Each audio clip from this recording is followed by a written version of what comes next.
제30품의 해설을 시작하겠습니다. 제가 경을 읽겠습니다. 수고리여, 그대의 생각은 어떤가? 만약 선남자 선여인이 삼천대 전세계를 부수어 티끌로 만든다면 이 티끌들이 많다고 하겠는가? 수고리가 말했다. 매우 많습니다. 세준이시여.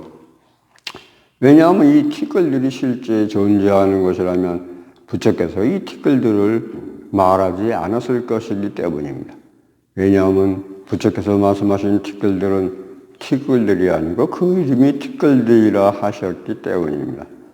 세존이시여, 여러께서 말씀하신 삼천대 전세계는 세계가 아니고 그 이름이 세계입니다.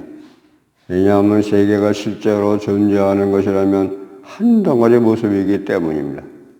여러께서 말씀하신 한 덩어리 모습은 한 덩어리 모습이 아니고 그 이름이 한 덩어리 모습입니다.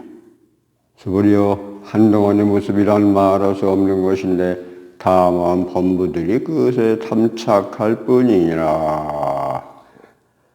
이제 해설을 해드리겠습니다. 우선 공의 역량이라는 제목을 붙여서 해드리겠습니다. 어떤 사람이 이 불세계, 이제 삼천대 대천세계, 즉 모든 우주를 때려 부셔서 먼지로 만들었다면 그 먼지는 수량이 얼마나 되겠는가? 수부리가 대답합니다. 아주 많고도 많을 것입니다. 수부리가 말합니다. 가령 이 먼지들, 즉 이 물질세계의 분자, 전자나 원자핵, 이들이 진실로 영원히 존재한다면 세상에 먼지가 있다고 말하지 않았을 것이다. 이 먼지들이 누적되면 대지와 산으로 변해 물질세계가 된다. 만약 과학자의 눈을 통해서 본다면 물질세계의 물질이라는 것은 그것이 분석되어 최후에는 분자, 전자나 원자핵 등이 되며 마침내는 공이 된다는 것입니다.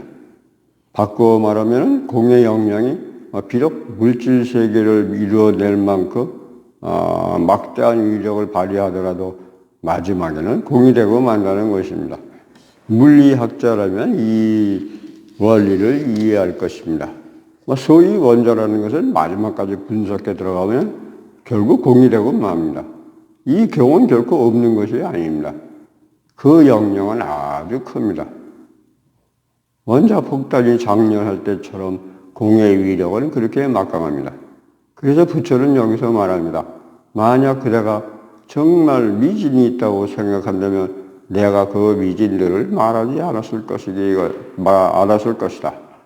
근본적으로 먼지는 존재하지 않기 때문에 모든 것은 모두 공으로부터 형성된 것이다. 소위 그 물리세계의 전전이 원전이 하는 것은 가명입니다. 미진은 극히 미세한 것으로 물체의 가장 기본이 되는 것이지만 이것이 궁극적인 것은 아닙니다. 그것을 다시 분석해서 들어가면 마침내는 아무것도 남지 않습니다. 즉 공입니다. 이 공의 역량에 연결되어서 물리세계로 변합니다. 자, 여기 이제 본문에서 이제 한 덩어리 모습이라는 얘기가 나왔습니다. 이것에 대한 설명이 되겠습니다. 진정으로 하나의 세계가 존재하며 또 이것이 영원히 존재한다면 이것은 서로 다른 것들이 모여서 변하는 것이니 이것이 한 덩어리 모습입니다. 이 물질 세계는 부단하게 변화합니다. 산을 한번 예를 들어볼까요? 언뜻 보기에는 움직이지 않는 것 같지만 바람이 불면 먼지가 쌓입니다. 이것이 서서히 일어나긴 하지만 이로써 산은 커질 수도 있습니다. 단지 눈으로 볼 수 없을 뿐입니다. 만약 과학자가 실제로 측량을 해본다면 몇십 년 만에 그 산이 낮아져 있거나 또는 높아져 있다는 것을 알게 될 것입니다. 그러므로 한 덩어리 모습의 세계가 존재한다고 하더라도 수천억 년 이후에는 역시 공이 되고 말 것입니다. 그리고는 다시 공에서 다시 유로 변할 것입니다. 그러므로 수고리는 말합니다. 한 덩어리 모습은 가상의 존재로서 하나의 명사에 지나지 않는 것입니다. 변하지 않는 것은 없습니다. 불변이는 단지 이념에 불과합니다. 사람들은 항시 인생이 덧없는 꿈 같다고 하지만 이런 관념이나 관점은 헛된 것입니다. 꿈은 존재합니다. 그러나 우연히 잠시 단편적으로 존재합니다. 심리학적 연구에 의하면 아무리 긴 꿈이라도 5초를 넘지 않는다고 합니다. 꿈속의 시간과 공간은 상대적입니다. 아인슈타인 역시 시공이 상대적이라는 것을 잘 알고 있었습니다.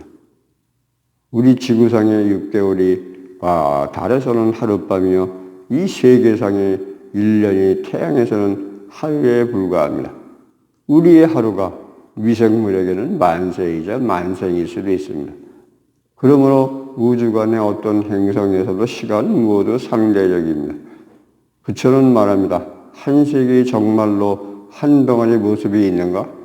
있습니다. 그러나 부처는 말합니다. 그건 말할 수 없다. 그대에게 이해시킬 방법이 없다. 또 말할 수도 없다. 일단 말하고 나면 모든 범부가 그것에 집착할 것이기 때문입니다. 실제로 이것은 어떤 이치일까요?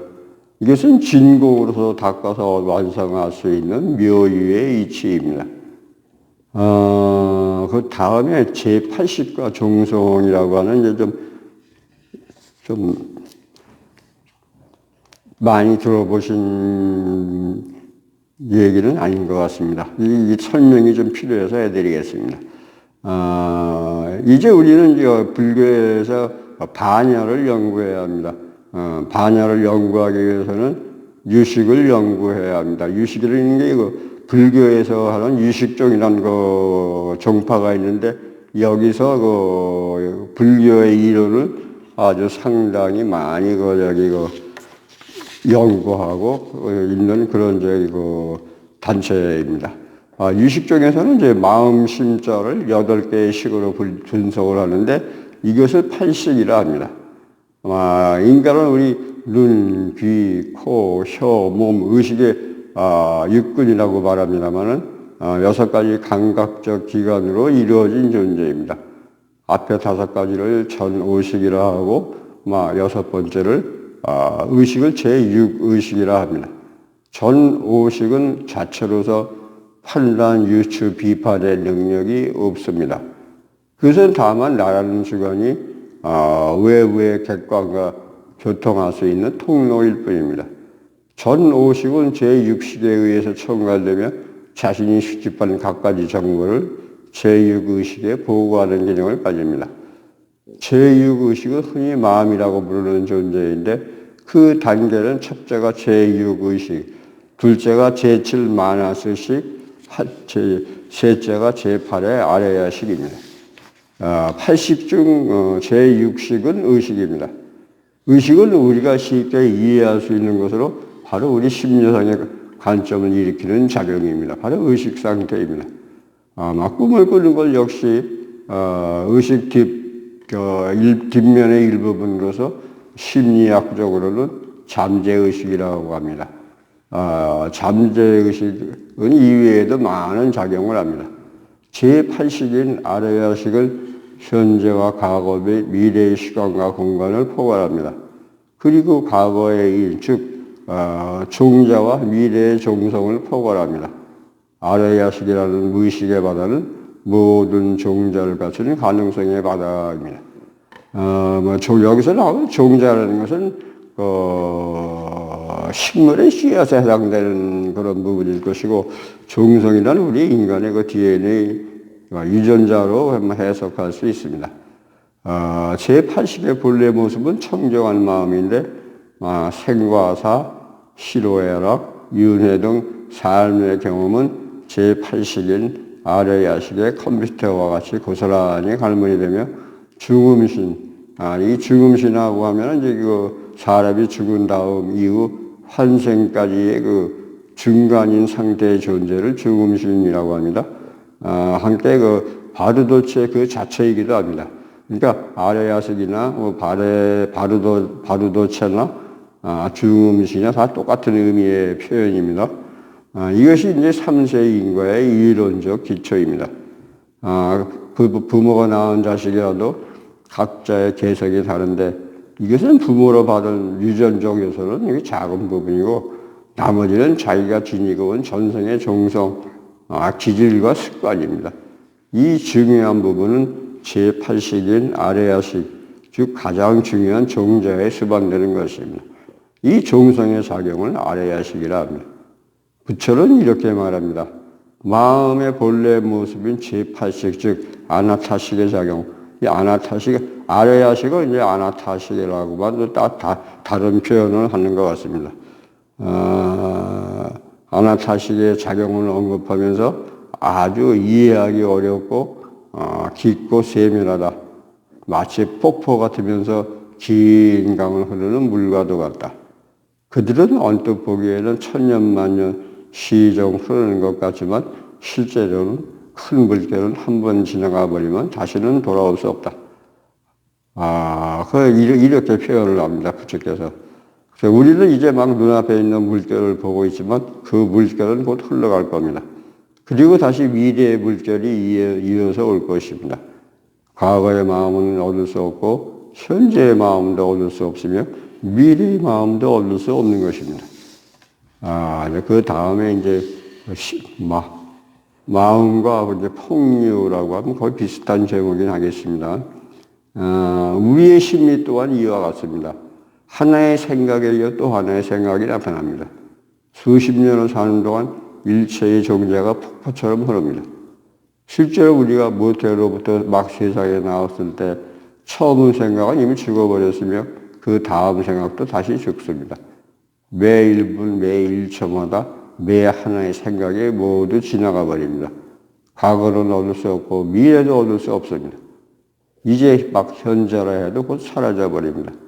그렇지만 그 영향은 분명히 존재합니다. 일체의 종자는 과거, 현재, 미래를 포괄하며 총명함과 우둔함, 선과 악을 포괄합니다. 선한 사람은 선의 종자를 발화시키며 서서히 악의 종자를 선의 종자를 바꿈으로써 지극히 선한 사람이 됩니다. 바로 일체의 선법을 닦아서 아누다라 삼맥 삼보리를 얻는 것입니다. 자, 이제 그러면 이제 진정한 나는 무엇입니까? 이것에 대한 설명이 되겠습니다. 부처께서는 말씀하십니다. 그대는 무아라 말하지만 진정한 자기가 있다. 그렇지만 진정한 자기에게는 어떤 이름도 붙일 방법이 없다. 만약 항상 불별한다는 의미에 어떤 이름을 붙인다면 항시 존재하는 그것의 의미를 곡해할 수 있다. 그래서 나는 모든 중생의 지혜가 부족하여 분별심을 일으켜서 세간법의 관념으로 폭포수처럼 흐르는 이 종명을 바라보고 거기에 사로잡힐까 두려운 것이다. 생명에 진정한 자기가 있다고 잘못 생각할까 두려운 것이다.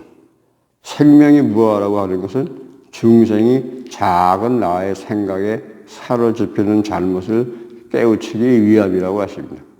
작은 나의 생각은 곧 매 하나의 물거품이요 물분자입니다. 작은 나의 생각을 수지를 통해서 깨끗한 공의 생각으로 전환시킬 수 있어야만 비로소 생명 본래의 모습을 찾을 수 있습니다. 그것은 오는 것도 없고 가는 것도 없습니다. 그런 후에 한 덩어리 모습의 자격이 나타날 수 있습니다. 무엇이 한 덩어리 모습인가요? 진공이 나을 수 있는 묘유입니다. 그러면 진공이 어떻게 묘유를 낳는가에 설명이 있어야 되겠죠. 먼저 마음과 몸의 두 방면에서 전환이 일어나야 합니다. 우리의 신체의 형상, 색신이라고 하죠. 역시 아레야식의 일부분이라 바로 마음의 일부분이기 때문입니다. 일체의 선법을 닦아서 이것을 남김없이 전환시키고 나면 한 덩어리 모습이 드러날 수 있습니다.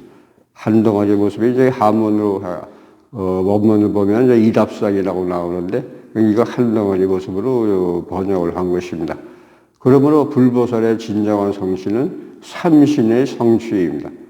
청정한 법신은 곧 열애요, 원만한 보시는 세존이며 수천 수만의 화신은 부처로서 이 삼신이 곧 일합상입니다. 바로 본체의 현상, 작용의 삼위일체입니다. 그렇지만 만약 여기에 집착한다면 그 역시 잘못입니다. 생각에 집착한 것입니다. 사대, 지수화풍이 모두 공입니다. 사대가 모두 공이라는 것은 그 존재가 영원히 고정되어 있지 않다는 말입니다. 그러므로 부처께서는 말씀하십니다. 한 덩어리 모습은 말할 수 없는 것인데 본부는 그것을 탐내고 거기에 집착합니다. 이것으로 30품의 해설을 마치겠습니다. 31품을 기대해 주시기 바랍니다. 고맙습니다.